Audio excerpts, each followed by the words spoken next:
Welcome to part 2 of the podcast about value attribution error. I'm very aware that the idea of values is sometimes a bit of a slippery subject. It's one of those things that can be a little bit nebulous, and many people talk about values, and I think many people, if they're being honest, would agree that they can be a little bit difficult to define. And because I've been talking about in part 1 of this podcast the idea of being caught off guard, blindsided as I've called it, and that very much in connection to our values. Of course, we can be caught out for all sorts of reasons, but I wanted to focus specifically on values because I think that is, it's somewhere that I've certainly floundered, and I've seen other people flounder as well. But it's not the only area that we can find ourselves in trouble by being caught out by other people, but I think it's an important area. So with that said, and with this idea that values can be from time to time difficult to actually identify, let me mention what some people talk about, and I've got it written down here in this handy visual aid, which is going to be, let me just check on the screen over here, the right way around. Thank goodness. I did want to make sure you could read that, and I think you can. So they talk about core values, and core values are interesting in the sense that it is suggested that those are the things that are most important to us, that maybe other values and other things in terms of our behaviours are based upon. And ideally, if we are aligned within ourselves, then we should be functioning, we should be behaving in alignment with those core values. But the core values themselves, if you listen to people talk about them, very often what they'll say is that, well, hold on a second, the core values, yes, what are they? And how do we identify what they are? And I'm sympathetic to what some commentators then go on to discuss, which is, here's a list. Here's a list of some words that may be your values or may connect to your values. In other words, once more, it can be a bit of a nebulous area. And so even the people who talk about values, that's the thing. Sometimes that's what they research, and have done a lot of research into values, find it to be understandably a sprawling subject, and one that can be difficult to define. I'm sure there are exceptions to that. I'm sure some people would say, no, it's really easy. Here's my definition. It's a paragraph long. I'm not sure whether I would agree with that. I think I might agree with the paragraph, but I think there are so many different aspects and influences in our lives and situations which may make that paragraph a little bit wrong or even potentially redundant. And so what we have are these people, as I've said, who talk about core values. So when they talk about core values, they provide a list. And one question that is sometimes asked is, what's important to you? And you think, okay, so that is one way to tease out values. And that's, in a sense, a separate exercise that I'm not going to get into today. This isn't a values elicitation video or podcast. It is about considering how, when we are aligned to our core values, can have an expectation that other people would behave in a similar way. And one of the reasons that I think that can catch us out is, in a sense, because of what I've described, because the values can be difficult to define, they can be a bit nebulous, they're often invisible, they're showing up in our behaviours when we're aligned to them, and they show up in other people's behaviours in certain situations. But in normal conversation, whilst people will talk about values to a degree, more often they'll talk about beliefs. They'll talk about those things that are important to them, but that might have a surface aspect to it, like it's important for me to exercise. But is that a value, or is the value beneath that? Is the value more about health, living a good life, etc.? And so once more, I come back to values being really important, almost like a compass in many ways that guides us, and we feel it when we're not aligned to them very often. But because they're not discussed in quite the same way that beliefs may be, and once more, beliefs are intrinsically connected to values, let's say that up front, but also beliefs, what we say we believe, can be manipulated in terms of a conversation.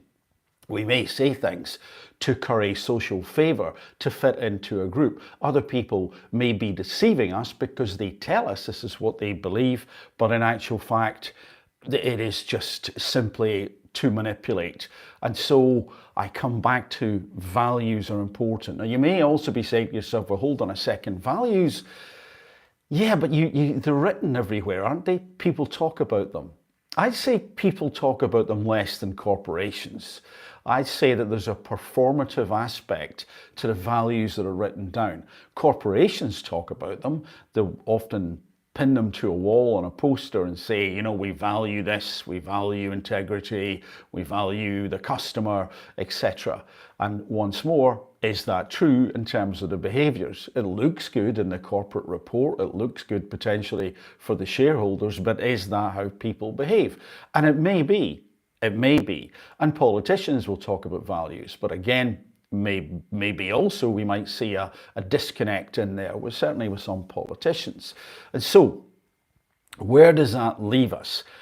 In the first part of this podcast about value attribution error, I used a specific example, and I'm aware when I'm using that example that can narrow things down.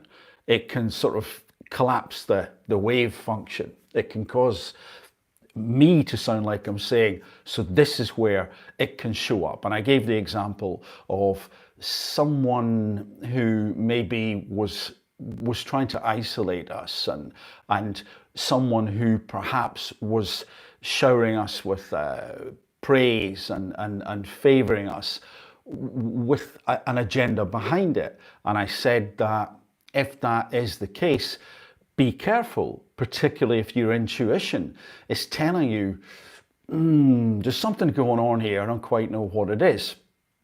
And I suggested as a generalized safeguard or safeguards, one, talk to other people. Don't allow yourself to be isolated in work or outside work. And two, if this is going on and you're talking to other people and it feels almost coerced or seduced. Again, I'm not talking specifically about relationships here. I'm using deliberately a work example, but it could be outside work.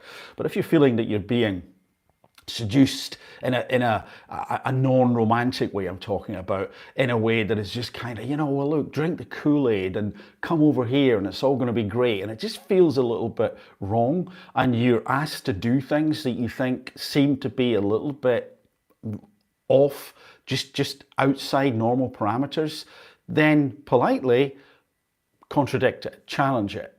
One example I gave deliberately to make it innocuous is someone may say in a work environment, don't worry about taking the meetings, taking the minutes for this meeting or these meetings. And if that's the case, then as a one-off, maybe it is nothing. But if you know this is ultimately a document that could be looked at by auditors, that may be part of an investigation in the future or whatever, then it's probably a good idea to take those minutes in those meetings. It's probably a good idea to just ask why and what the cover would be if it was found out that these minutes weren't taken. And when that stuff happens, it can make us feel uncomfortable, and maybe we would go with it in the first instance thinking, oh well, this individual is absolutely on the ball, they know what they're doing. Maybe we're enthralled a little bit to the charisma, the charm, the power, and perhaps we're feeling a little bit threatened.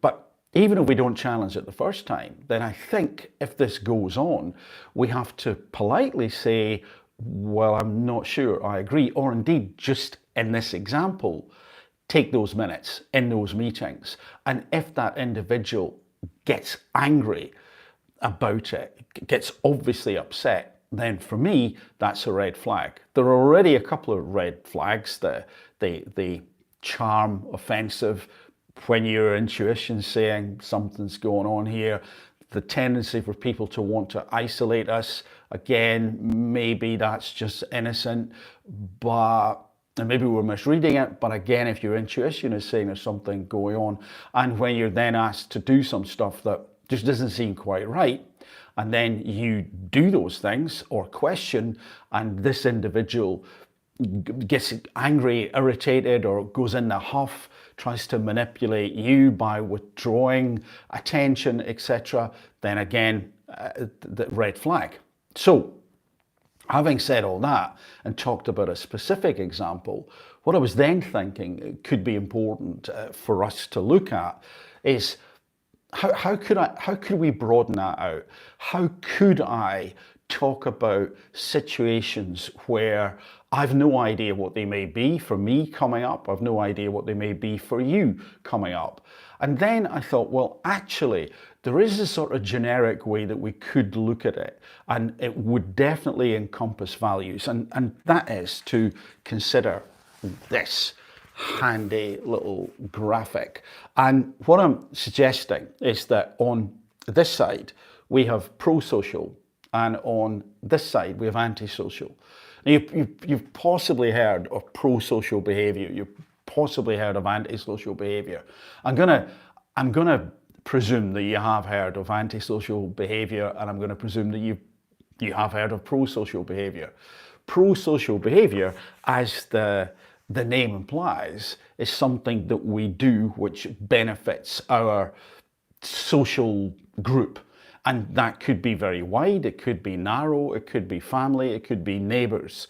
Things that we do that benefit others. And it is suggested that when we look at pro-social behaviour, let me just stick this post-it note there. So we're still on pro-social behaviour on this side, that it can be broken down to proactive, reactive, and altruistic. And a proactive, again, this is suggested by some people that, as usual, there are differences of opinion, but a proactive pro-social behaviour is in part done to achieve status within the group, within the social group, within the tribe, within the community. So people go and do things in part to help. It's not that they don't care, they do care. They do care about other people, but also they get a benefit from it. And that shouldn't surprise us because, again, as I've said before, and you may well have said before, people are tribal by nature. We need to be in groups to survive. You know, just look at anything present day. Could you exist using a phone, a simple mobile cell phone, unless there was a whole infrastructure which repaired that phone, built the towers, had the comms up and running, and then ran cables to connect other bits and pieces and dug underground, and so on. I mean, the list goes on. Take almost anything these days. So there is this sense of we do our bit and we get a reward. One could argue that's in part what payment is about, or money is about, although I don't want to muddy things by saying that pro-social behaviour is about money. I don't think it is. I think the reward is within the group. And a lot of studies show that if we do things for the tribe, if we do things for the group, then we get a boost in terms of well-being, in terms of a sense of achievement. And indeed, some people suggest that the immune system is improved. It is almost as if nature is very smart.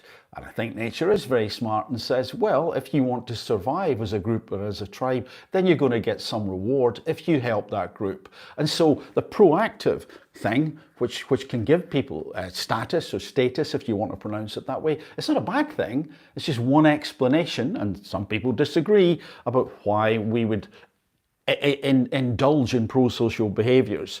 And then we have the reactive pro-social behavior. And this is one that I think is probably more visible to a lot of us, because you see it when something goes wrong and people go and help. They say, hey, this isn't good enough. I'm upset by what I'm seeing here. I'm going to help these individuals. I'm going to help this individual. They're compelled.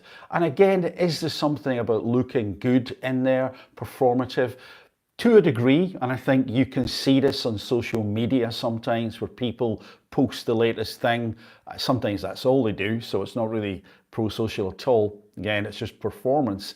But some people want to get involved because it's the in thing. It's the bandwagon. And that's going to be in the mix. But I think a lot of people, I'm relatively optimistic, I hope, and I think a lot of people, when it is this reactive one, then they do it because there's something inherent in themselves. And I would say as well, if people are going to be proactive, if they're going to be reactive, then there is something within them that does want to do that, that is at least in part to do with an inherent, let's help this individual, let's do the right thing.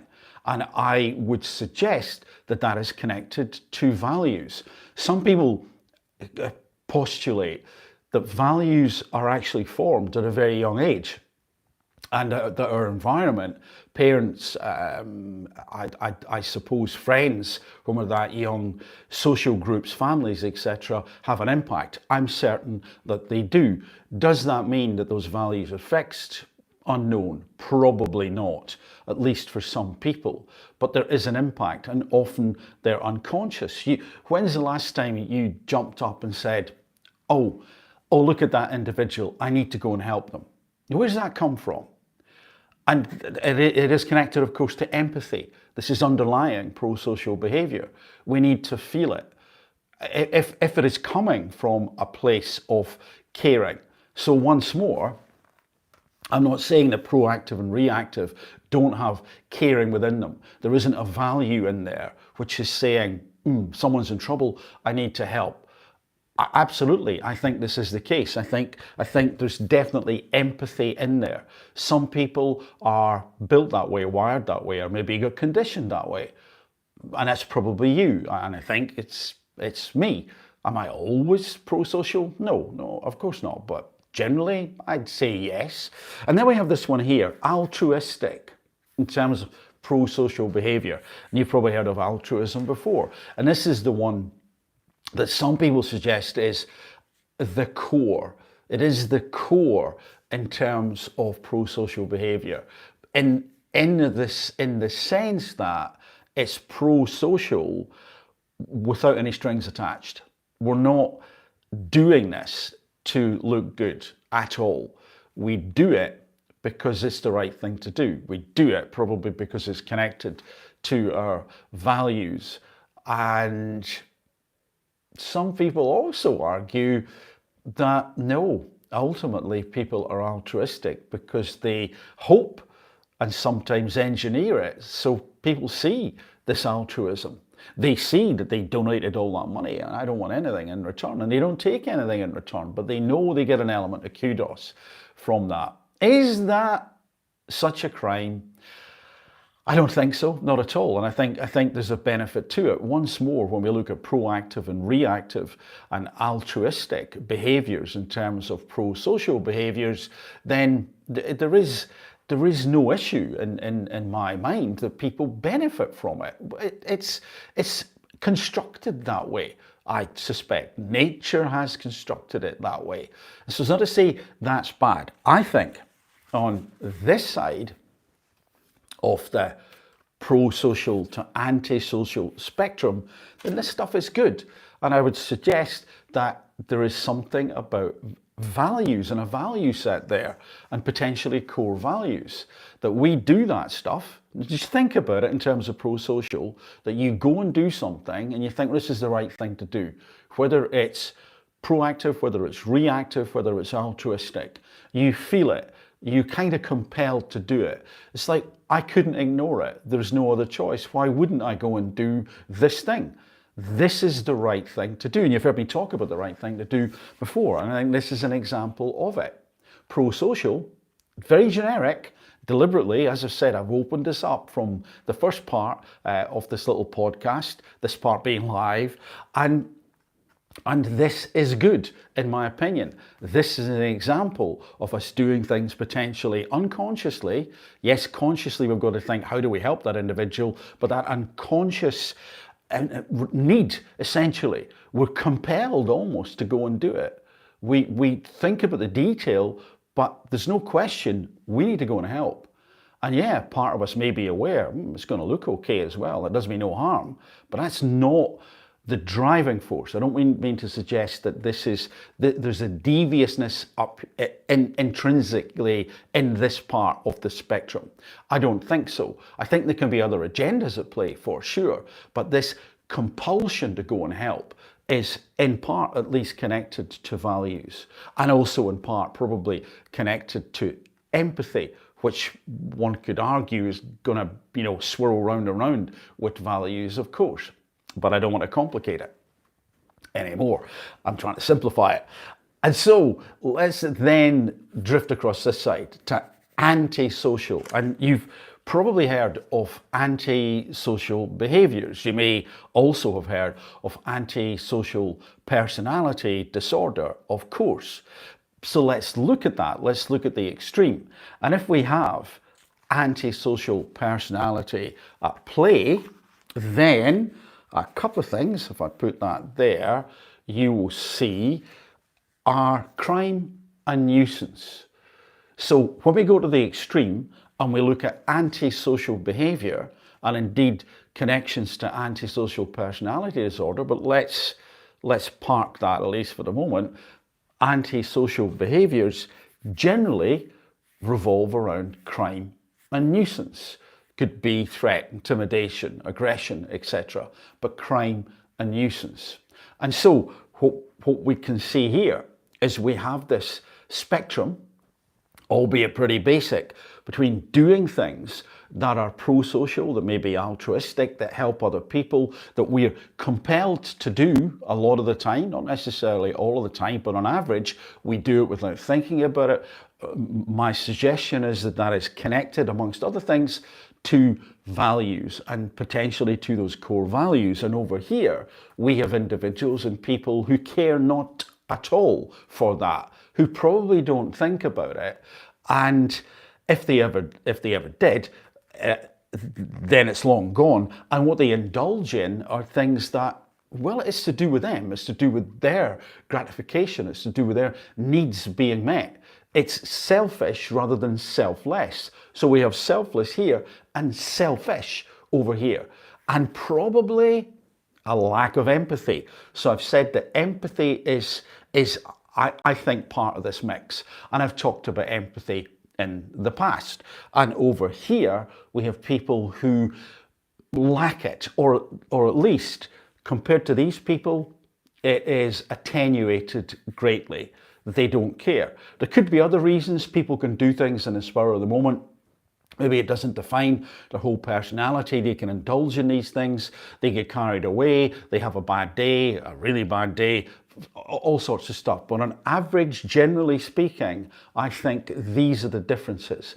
But that's not all. That's not all that is happening when we go across to the anti-social side, because there's another little post-it note that I need to put up. Let me just arrange it like that. So we're here, we're on the anti-social side, but we also have lying and manipulation. So if you think about it, if we have lying and manipulation here, and let me stick it over there so it's clearer, I think, yeah. So if we have lying and manipulation here, then hopefully this now, if it wasn't before, begins to fall into place, begins to make more sense. We have the empathic, we have the pro-social, we have the I do it because it's the right thing to do. Yeah, an element of maybe I get some social status out of it, but this is not done, it's not driven by callousness, it's not driven by manipulation, it's not driven by solely looking good, it's not selfish. This is selfless, at least to a good degree. And then we come over here and we have this area where we have these antisocial behaviors, the antisocial individuals. And when these individuals are antisocial, my suggestion is that there is much less empathy. It may be missing entirely, but there's certainly much less, attenuated, as I said. And it can show up in extreme cases, or rather, should I say, overtly, when it is essentially the crime, nuisance, but it can show up covertly when it's lying and manipulation, and we might not even spot it.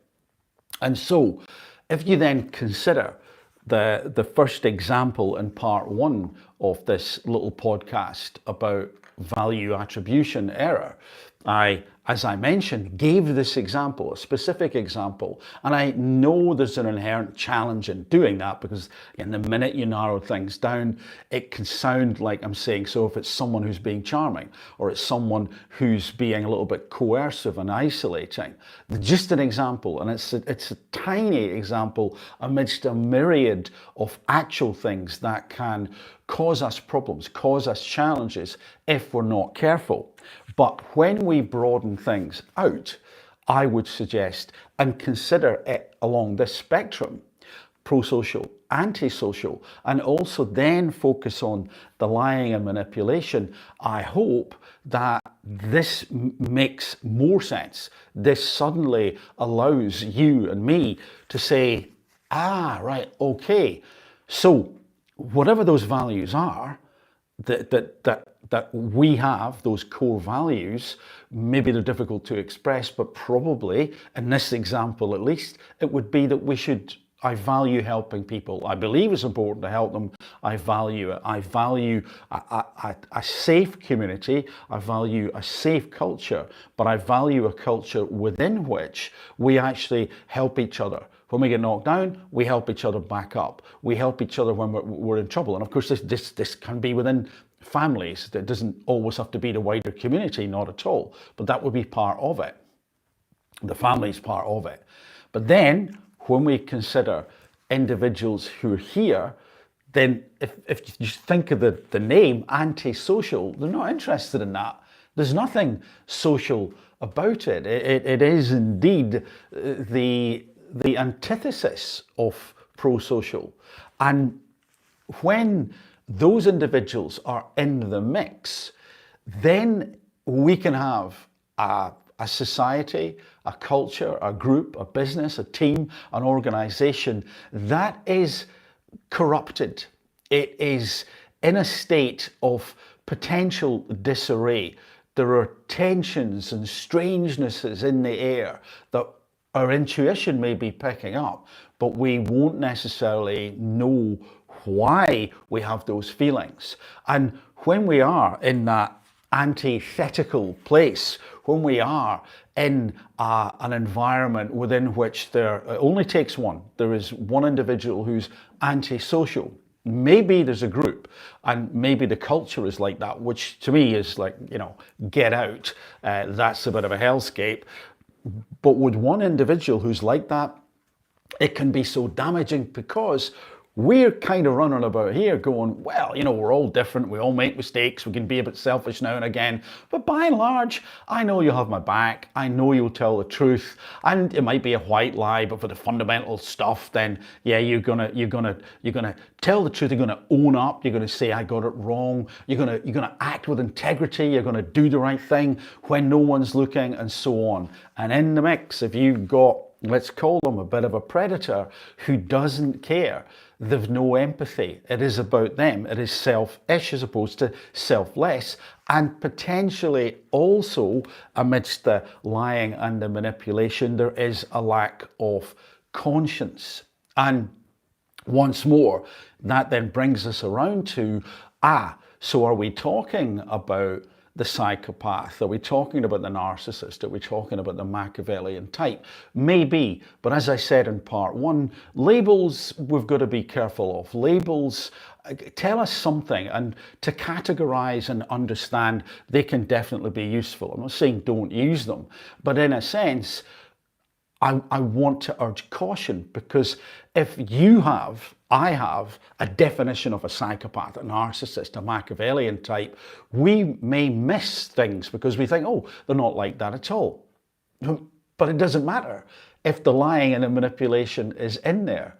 And they may well be those types of individuals, but they could also be a psychopath who's doing no harm. They could also be a narcissist who's doing no harm. They could indeed be a Machiavellian type who decides not to be Machiavellian. So what I'm saying is, whilst they could be, and perhaps very well maybe those types of people in that dark triad, in one sense, that's not the point.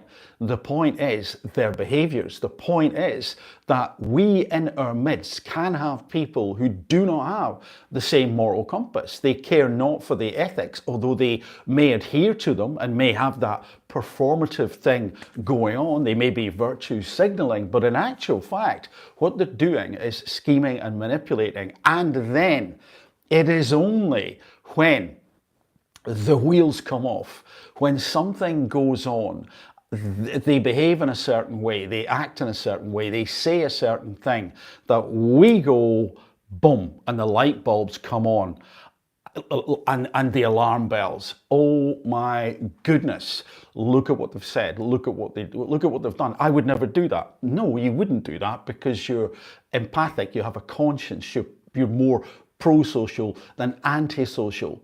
You're selfless more than selfish. You wouldn't do that. But these individuals can do it. And within that anti-social area, remember, they're manipulating and they're lying. And which can just stun us. Like I say, we can all be involved in white lies and, I don't want to say that thing out loud because it's going to harm someone, and it can be a moral maze. But these individuals have no such worries. These individuals will lie to get what they want, to get where they want. And these individuals will also not care about you. They will not care about the damage that they do. They'll care about looking like they haven't done the damage. They may get out of their way to be charming and curry favour and be friendly, to manipulate, to get that position of power, etc. They may do that, but ultimately what's inside is not necessarily the same as well, you may have imagined. And that lack of empathy, that lack of conscience can very much allow them, therefore, to run riot, because conscience and indeed an element of empathy and indeed an element of selflessness, if you consider it, keeps us on a certain path, but they don't. And so, as I begin to bring this to a close, I hope that makes sense. I hope that overview can allow me to gain clarity and potentially you to gain clarity about that value attribution error. We look at other people and presume that by and large they work and function and think and feel within the same ballpark as us, and indeed they're not doing that at all. But because there is an element of manipulation, an element of lying, an element of not caring, they may well be way outside those parameters, but they look like they're inside, which then brings me back to, well, okay, what do we do to defend ourselves? In terms of work, and I've made a few other videos about this, and I probably need to revisit it, but in terms of the work environment, I would say it is to do with a really good selection process, and to look at the damage potentially that individuals have caused, and to look out for that thing where people say, I'm going to give them a glowing reference because I want to get rid of them, pass the problem on. I think organisations need also to have a real conscience about this. And while someone may be skilled, they may be able to bring in the money. If they're damaging individuals, if the environment is toxic, then yeah, you get some short-term gains, but with the staff churn and the people going off because they're not well, because of stress, then the organisation is ultimately shooting itself in the foot. But you'd be amazed at how many do that. And then, of course, there's promotion within the organisation, eyes on, probationary periods, the ability to question, the need for the behaviours of leaders to be transparent, etc., etc. So all that stuff in that work environment should be there, but sometimes it isn't, which is why I come back to, and certainly this would be the case outside the work environment. If your intuition, and I'll possibly talk about that separately another time, but if your intuition is telling you that there's something not quite right, then make sure you put safeguards in place. It could be literally bringing someone else along to a meeting. It could be recording things. I don't mean secret recordings. I just mean writing things down as you go through, logging what was said, when and where. It could be, and I think should be, to talk to other people. Really important outside the work environment and inside the work environment. People can begin to try and warp your reality and may succeed if you get isolated. It's so dangerous. I know I repeat that a fair amount, but I repeat it because I think it's so dangerous. And so be aware of that, talk to other people and counter what is said. Counter it outside work. If someone says, well, hey, you should stop going to that, I think I used the example, special interest group. Don't know why I used that example. I'm not in one, but never mind. Maybe I should be. Maybe someone's stopping me. Then go and do it politely, nicely, and check out the reaction. Same thing in the work environment. Push those boundaries a bit. And if someone's getting angry, there's definitely something going on. And that's also why you should already have been talking to other people, so that when that happens, you go and have a quiet discussion. Now, I don't want to make that all doom and gloom, because I don't think it is. I think the majority of people, albeit that they're not necessarily right over there, tend towards being pro-social. If they didn't, we would find that outside things would be in a really challenging place and space, and that would be happening all the time. I know it can happen from time to time. But generally speaking, people are pretty good at getting along. People are pretty good at caring for each other. But in the mix, there are those predators. And I'm going to call them that because I think that's what they are. And they know very often that we're working on an empathic, pro-social agenda. They're not on that agenda. And so the watchword, I think, is going to be cautious, speak to other people, trust your intuition. Anyway, if you've listened along to that and watched that for a little while, thank you very much for your time. I really do appreciate it. I'm going to bring this to a close. Again, I don't think I saw any comments coming up. Apologies if there were. And if you do have any thoughts, then pop them in the comments and let me know if you've got any examples of any of that stuff. And now, as usual, I've got to find a way to switch this off, which I think is here. So, thank you very much. Bye for now.